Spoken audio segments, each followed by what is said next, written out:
लेकिन ताज पर हमला हुआ तो मैंने एक कविता लिखी, आपको अच्छा लगेगा इस आशा के साथ। मैं कोई भूमिका नहीं, बस 3 दृश्य बताता हूं। एक बच्चा जन्मदिन मनाने गया था उस ताज होटल में, कसाब की गोली ने उसकी हत्या कर दी। उसकी बाप अपने बाप मर गया तो बेटा छपटपाती हुई उंगलियों से बाहर निकला। दृश्य नंबर 2, एक नौजवान उस होटल में पहले दिन की पहली पगार का निवाला खाने बैठा था, उसकी हत्या हो गई तो मैंने कविता लिखी। और दृश्य नंबर 3 साहब, एक राजस्थान का जोड़ा, नया वाला जोड़ा जिसके हाथ की मेहंदी तक गिली थी, वो हनीमून मनाने गया था ताज होटल में, वो लड़की विधवा होकर के लौटी तो मैंने एक कविता लिखी। देखता हूं कि राजस्थान कैसे सुनता है, क्या होती है जन्मदिन की बधाई, क्या होती है खुशी, नौकरी पाने का जश्न। उनसे कभी मत पूछना जो 26/11 को ताज में मनाने गए थे, सब कुछ खो दिया, बहुत कुछ पाने गए थे। सोचता हूं इतनी भी काली रात हो सकती है, शहनाई मातम का बोझ ऐसे भी ढो सकती है, दहशत हवाओं में ऐसे घुल जाती है, घुटन ऐसे महसूस की जाती है। हाँ की जाती है पाली वालों, हाँ की जाती है। इस बार के जन्मदिन पर एक बच्चा रोने लगा, अपने आंसुओं से अपने पिता की तस्वीर धोने लगा,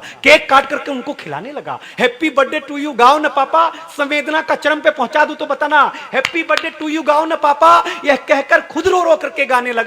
यह दृश्य देखकर मैं समझ नहीं पाया कि बाप ने बेटे का जन्मदिन या बेटे ने बाप की बरसी को मनाया।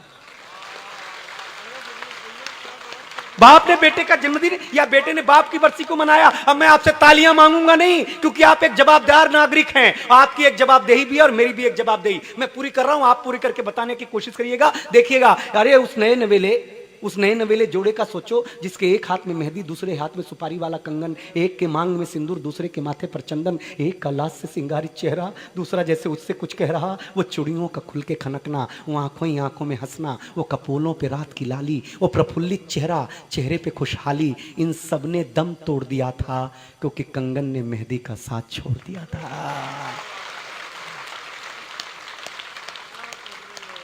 क्योंकि कंगन ने मेहंदी का साथ छोड़ दिया था।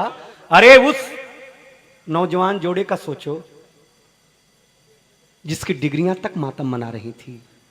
फिर सोचता हूं कि आतंकवादी भी तो पेट से ही पैदा होते हैं, इनकी माओं को भी तो दर्द होता होगा, ये भी तो रोते होंगे। फिर सोचता हूं कि आतंकवादी भी तो पेट से ही पैदा होते होंगे, इनकी माओं को भी तो दर्द होता होगा, ये भी तो रोते होंगे। इनके जन्म लेने पर भी तो गीत गाए गए होंगे, ये भी तो खेले कूदे मुस्कुराए होंगे। इनका बाप भी तो सपने सजाता होगा, इनकी माएं भी तो इंतजार करती होंगी कि बेटा आता होगा। अरे खुद की आंखों में भी तो ख्वाब होंगे कि हम सुल्तान होंगे, हम नवाब होंगे, लेकिन ऐसा लगता नहीं है क्योंकि मेरी आंखों के सामने घटा था, उसके हाथों से एक बम फटा था, वो इंसानियत की तबाही पर मुस्कुरा रहा था, वो खून देख करके भयभीत हो नहीं हो रहा था, खिलखिला रहा था। ये 2 पंक्तियां पाली संभाले और मंच भी, कि वो खून देख करके भयभीत नहीं हो रहा था, खिलखिला रहा था। तब मैं तुझसे पूछता हूं मेरे ईश्वर, मेरे अल्लाह, मेरे जीसस, मेरे गुरु नानक, जब दुनिया तेरे बिगैर नहीं चल सकती है तो सृजन की कोख में हैवानियत कैसे पल सकती है?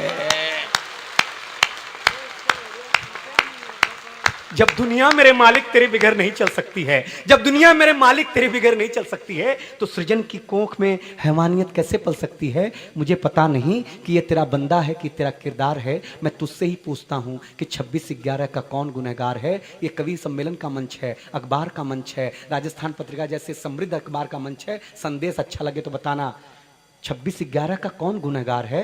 हो कोई भी, अब हो हाथों में बारूद तो गुलाल कर दे, सड़क को खून से नहीं, सड़क को खून से नहीं रंगों से लाल कर दे।